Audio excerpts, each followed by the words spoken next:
মমতা বন্দ্যোপাধ্যায় যতই চেষ্টা করুন না কেন দোষীরা জেলে যাবেই।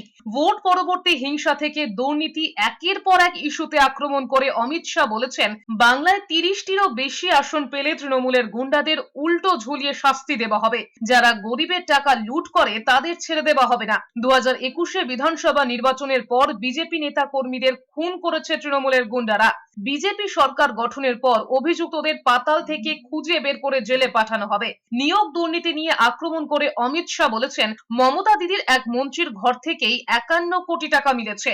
গরিব মানুষের টাকা যারা লুট করেছে, মমতা বন্দ্যোপাধ্যায় যতই চেষ্টা বিরোধিতা করুন না কেন তাদের জেলে পাঠানো হবেই। बंगाल में परिवर्तन कर दो, 30 सीट जिता दो, हम ये पैसा जो आपका खा गए हैं उनको उल्टा लटका कर सीधा करने का काम ये भारतीय जनता। सीबीआई और ईडी रेड करते, अरे ममता दीदी आपके मंत्रियों के घर में से ये स्टेज पूरा भर जाए, इतना रुपया निकला। 51 करोड़ रुपया एक ही मंत्री के घर से निकला।